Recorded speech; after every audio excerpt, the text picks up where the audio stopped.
Whoa.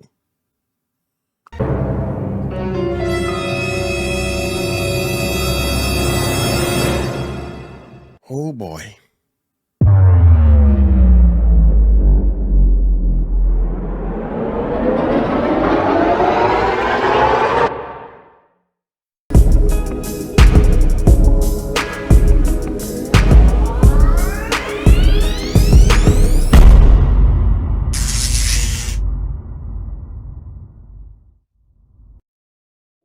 Happy New Year's. What's going on, everybody? It's your boy Jaunti. Welcome back to the channel. Officially first video of the year. I'm going to start off fresh and clean. I'd like to say thank you to those who has been staying with me for after all this time. I really appreciate every last one of you. You have no idea. We're nearly down to 900 subscribers. We're going down to the road to 1,000 and much more. So let's keep up the pace. Anywho, for those who have stuck around with me for so long, thank you so much. I really appreciate it. For those who are watching me right now and are new to the channel, please consider subscribing. Also, hit that notification bell so you'll be notified of new videos once I upload them. And also, give this video a thumbs up. Smash that like button for your boy. I would really appreciate it. Anywho, this video, we're going to be talking about the differences between inserts and sends. And I will explain all of that. But before I do that, I got a new pod for you guys. And I would like to welcome my boy, who's also autographed and signed by yours truly, Sinbad. I have his autograph finally. It's authenticated with the certification of authenticity. Yeah, Sinbad is the guy who plays the mailman in the movie Jingle All the Way. He was the guy who fought against Arnold Schwarzenegger over the Turbo Man doll. A lot of people don't know who this is. So if you've seen this for the first time, Sinbad still is, in my opinion, still a beast in comedy. He was just as big and large as Kevin Hart is right now back in the 90s. And he didn't get a lot of credit.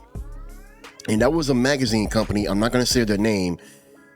They wrote an article on Sinbad calling him the worst comedian ever. Are you guys crazy or something? Sinbad was a freaking beast. That dude was hilarious. Of course, he didn't use profanity in the stand-up comedies, but the guy was still funny. He was hilarious. I remember when I was a kid, back in either 1990 or 91, Sinbad had the first HBO comedy special, and he performed at the Morehouse College auditorium. I think it was called Brain Damage. See, y'all young brothers here. Look at y'all. Y'all young brothers sitting here. Ain't got no women. Y'all freshmen? So what happened, man? No ladies? Huh? They back at the dorm? Yeah, right.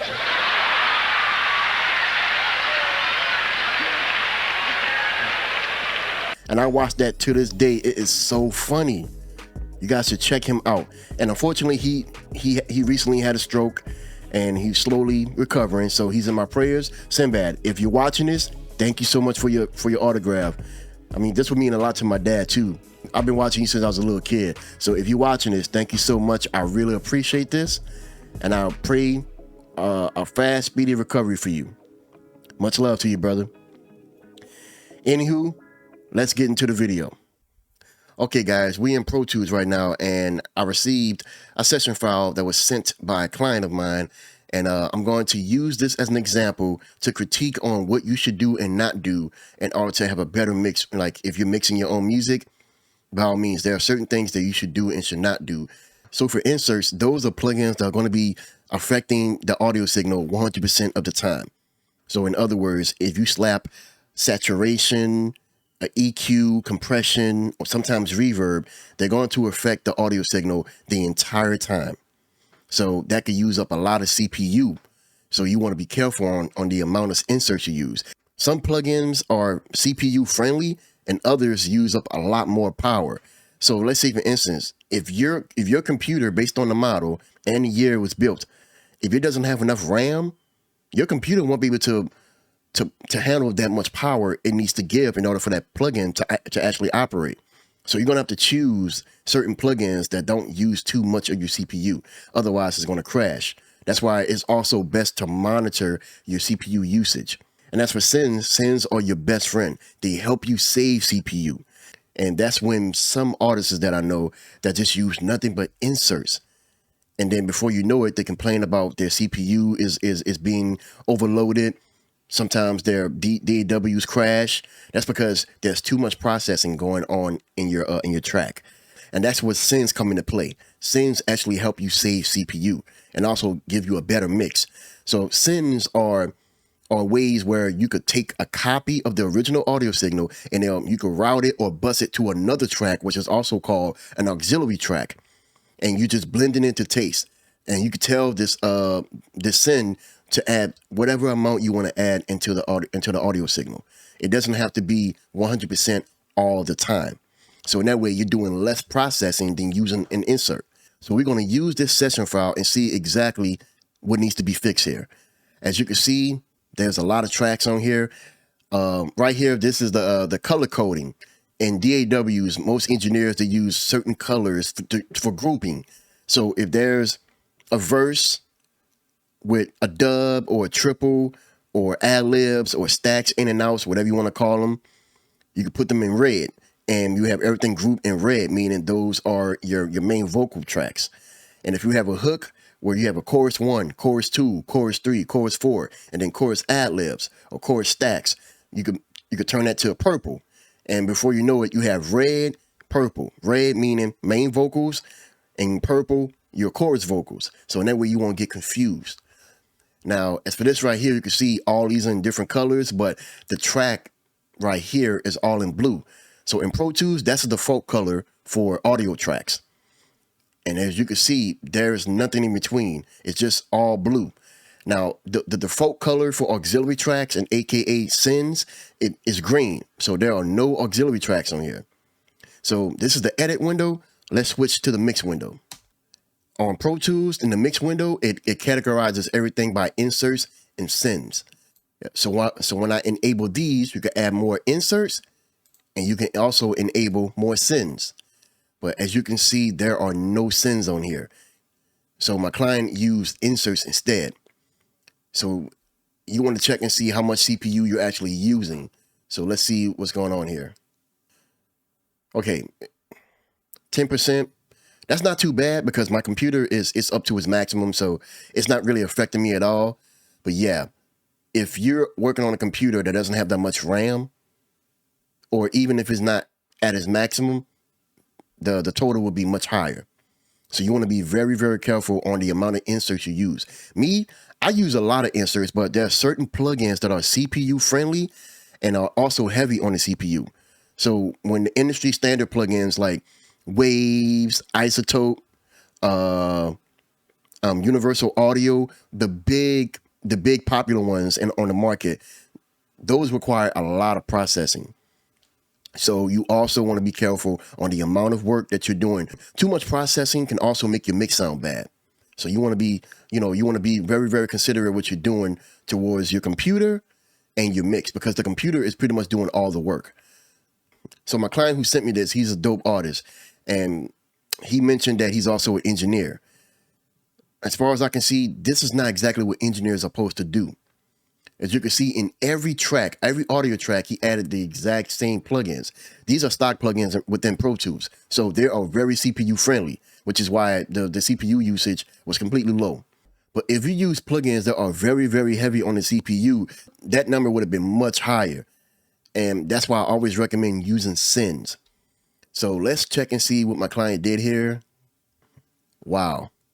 He boosted every frequency range. I wouldn't recommend that at all. Because if you think about it, there is no cleaning up in your vocals. You always want to clean up your vocals first before you start processing. When I mean clean up, take out all the bad frequencies out first. He boosted the low end, the high end. I mean, I don't want to play anything yet for the sake of my client, because this is a project that he's working on and I don't want anything to get leaked. Yeah, I wouldn't recommend doing this at all. And for those who are not familiar with the terminology in audio engineering, like saturation, analog saturation, equalization, compression, reverb, frequency spectrum analysis, you need to learn all this stuff before you can call yourself engineer. An engineer is a title, but if you don't stand by exactly what an engineer is supposed to do properly, because there's no there isn't a perfect way to make a great mix. because every engineer has their own method. Every engineer has their own way of mixing. And every engineer doesn't agree with every other engineer's method. Everyone has their own way. Whatever works for you and it sounds good to you, that's fine. But if you have an ear for music, if you hear something that doesn't sound right, make a change. Or don't stop trying to find an easier way to make mixes, because best believe, if you keep doing something like this, it's not going to come out right. Trust me. I've had artists that ask me to master their songs and they're mixed completely bad, and I won't touch it. One, I don't want to have my name on it because I know I'm better than that. And two, you always got to go back and make a change. If it doesn't sound right, fix it. Don't be so quick to release something if it doesn't sound right. So I'm going to open up another session file that I worked on, and I'm going to show you exactly how it's supposed to go down. All right, guys, this is a session file that I worked on years ago. My mixing technique was very different than it is now, but it still had a great mix. As you can see, there's some volume automation, there's some mixing, some editing, there's a lot of cleaning up. And also, as you can see, the blue is the audio tracks and the green are the auxiliary tracks. Those are the sends. And what I do is I put the auxiliary tracks, certain auxiliary tracks, and I group them and put them underneath exactly what needs to be routed. So in that way, I won't get confused on which is which. Same for this right here. This is the chorus, and underneath is a chorus mix, a reverb, and another reverb and another delay. So in that way, it's exactly for the chorus group. And this is the mix window. Right here, these are the inserts, and right here, these are the sends. And in Pro Tools, basically in any other DAW, all you're doing is you're just creating send. Right here, you're creating a bus. You could choose either a reverb, delay, or any other send that you actually creating on your own. I use reverb 1, for instance. And this is being routed to my lead vocal track. And at 0 is basically 100%. And then based on the amount of reverb you want to add to it, you could blend it to taste to see how much you want to add that effect to the original audio signal. And that way you're saving CPU. That's all you're doing. And it's very easy. It's not much to do on that part. I have a reverb, delay, distortion mix, and this is the stereo mix. I forgot what those were because, like I said, I don't use those sends anymore, but I'm showing you guys exactly how to save CPU using inserts and sends. It's okay to use sends. Sometimes I might use 2 or 3 EQs or 3 or 4 compressors on the same vocal chain, but every plugin does something completely different. And I'm not using the same brand either, the same brand of plugins. Because remember, if I slap on 3, 4, or 5 plugins by Isotope, it's going to probably use 5 or 6 times more processing than it should. Because believe me, depending on what you're using, check and see what the capabilities are as far as for processing. Find out if it's CPU friendly. Find out if it does some very extreme processing. It's based on your preferences, based on your workflow. But that's all I got to say. You guys let me know if you have any questions, comments, concerns. Let me know in the comment section below. And like I said before, you guys have a happy New Year's. Enjoy it. It's your boy Jaunti. I'm signing off. You guys have a blessed one. I love you. God loves you more. Stay blessed and peace out.